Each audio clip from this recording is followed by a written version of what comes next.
podcast de l'article de Dr Anouar Cherkaoui publié sur l'odigi.ma. L'auteur a intitulé son article « Alerte manque d'hygiène dans les structures de soins ». Il commence son article ainsi. 50% des structures de soins dans le monde ne possèdent pas les services et les produits d'hygiène de base, rapporte un rapport conjoint publié par l'Organisation mondiale de la santé, OMS, et l'UNICEF.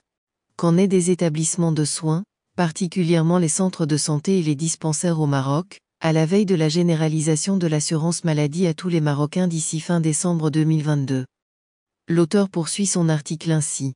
Les deux organismes onusiens spécialisés relèvent dans leur programme commun de surveillance, PCS, que les installations d'hygiène sont censées être utilisées par quelque 3,85 milliards de personnes qui fréquentent les établissements de soins. L'absence de ces dispositifs expose ces 3,85 milliards à des risques accrus d'infections diverses avec parfois des répercussions négatives sur la santé, sur la durée des soins et sur les dépenses engagées. Cela en précisant que 688 millions de personnes à travers le monde reçoivent des soins dans des établissements de santé dépourvus de tout service d'hygiène.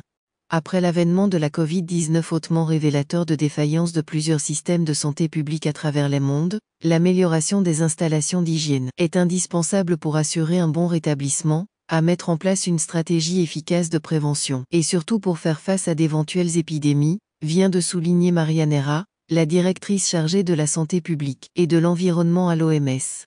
Cela en criant haut et fort que les installations et les pratiques d'hygiène dans les établissements de santé ne sont pas négociables. L'auteur conclut son article ainsi.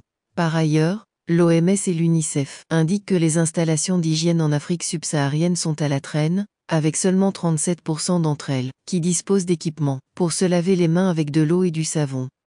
Rédigé par Dr Anouar Cherkaoui et lu par l'intelligence artificielle de l'Odigi Media.